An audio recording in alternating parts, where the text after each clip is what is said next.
जो पत्नी है उसको साध्वी कहते हैं। ये जो साध्वी लिखती है ये अविवाहिता साधु वेश धारिणी जो स्त्रियां हैं वो गलत लिख रही है, साध्वी नहीं लिख सकती वो, क्योंकि पत्नी को साध्वी कहते हैं। जो साधु पुरुष की पत्नी हो उसको साधु कहते हैं। इसको कहा वो महामाया एक शब्द है, फिर माया दो शब्द, फिर अविद्या तीन शब्द, फिर योग निद्रा जगतपते। तो योग निद्रा, माया, महामाया, अविद्या ये सब एक ही के लिए कहे गए हैं। और कल ये बताया था, उन्होंने कहा कि वह नित्या है, उत्पन्न नहीं होती, लेकिन संसार की दृष्टि है तो हम उसको उत्पन्न कहेंगे। एक बार मार्कंडेय ऋषि ने कहा कि एक बार और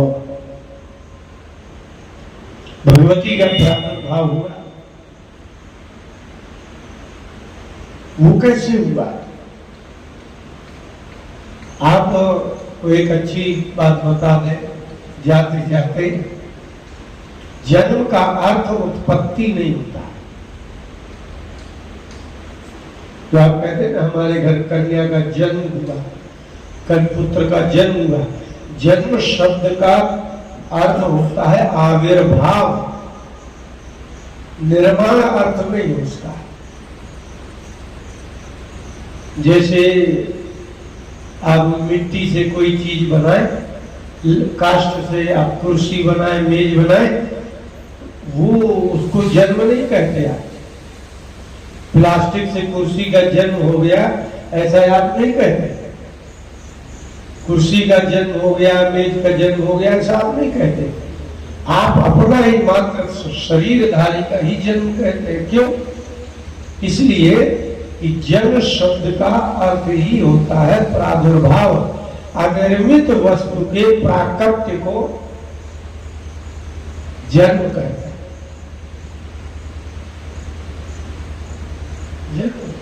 जीव के विषय में, आत्मा के विषय में यही प्रसिद्ध है कि न जायते मृत्यते, उसका आविर्भाव होता है, निर्माण होता ही नहीं। ऐसे ही भगवती का प्रादुर्भाव होगा, शक्ति का प्रादुर्भाव होता है, आप उसकी उत्पत्ति नहीं होती। उत्पन्नेति तथा लोके, लोग कहते हैं उत्पन्न, कोई वस्तु यहाँ उत्पन्न होती नहीं। अगर सही दृश्य देखा जाए, योग वशिष्ठ रामायण हम पढ़ा रहे थे, उसमें वशिष्ठ जी ने कहा कि राम यहाँ कुछ उत्पन्न नहीं होता, लेकिन आश्चर्य है यहाँ कोई नष्ट भी नहीं होता। अब कोई चीज बने मिट्टी की और मिट्टी में मिल जाए, उसमें नाश कैसे कह सकते हैं? होता ही नहीं नाश। परिवर्तन हो सकता है लेकिन नाश नहीं हो सकता। इसलिए कोई वस्तु है वो आप अदृश्य हो जाए, उसको नाश नहीं कह सकते, नाश होता ही नहीं है। सिद्धांत यही है कि नाश नहीं होता, और कोई वस्तु यहाँ उत्पन्न भी नहीं होती, वो पूर्व से ही रहती है। यदि दो पदार्थों के संयोग से कोई वस्तु प्रकट हो जाए तो वो उत्पन्न नहीं है। चूना और हल्दी मिला दीजिए, लाल रंग पैदा हो जाए, क्या उत्पन्न हो? तो गुण है उसका कि आप चूना हल्दी मिलाएंगे तो निश्चित लाल होगा।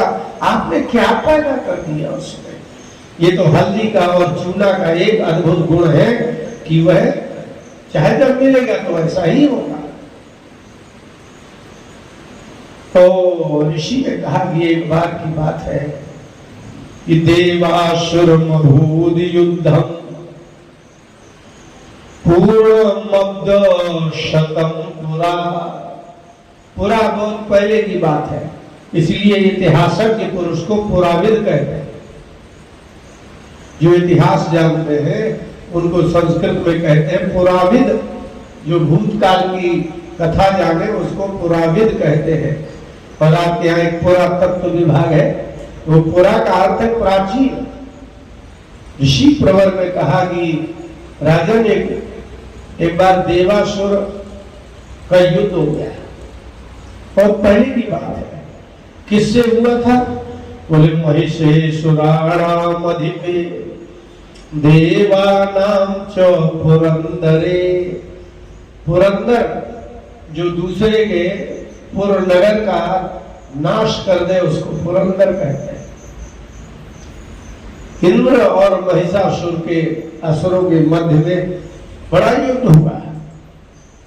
उसमें जो पराक्रमशाली दैत्य थे वो जीत गए सब, और वह ऐसे जीते वो सब लोग देवता मिल करके और ब्रह्मा जी के पास गए। लेकिन एक बड़ी आश्चर्यकारी घटना सुनाते हैं। देवता आप लोगों को दान पुण्य करके स्वर्ग जाने के लिए कहा जाता है, किंतु जब देवताओं का युद्ध हुआ और देवता पराजित हुए तो मृत्यु लोक आ गए। और स्वर्गान निराकृता सर्वे तेन देव गणा भुवि। तो महिषासुर ने सारे देवताओं के स्वर्ग से निराकृत कर दिया, निकाल दिया। और जब वहां से निकले तो वहां आए कहां? बोले विचरन्ति यथा मर्त्याः महिषेण दुरात्मना। उस दुरात्मा महिषासुर ने देवताओं को जब स्वर्ग से निकाला तो विचरन्ति यथा मर्त्याः, भूमि पृथ्वी में जैसे सब मनुष्य घूमते हैं जैसे देवता घूम रहे थे।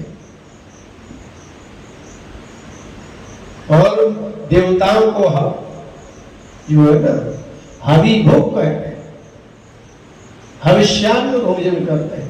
आप जो हवन करते हैं वही देवताओं को प्राप्त होता है।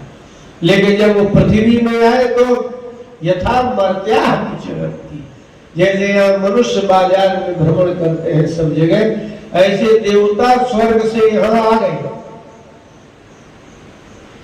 ब्रह्मा जी से देवताओं ने कहा कि आपको हमने बताया है और हम आपकी शरण में आए।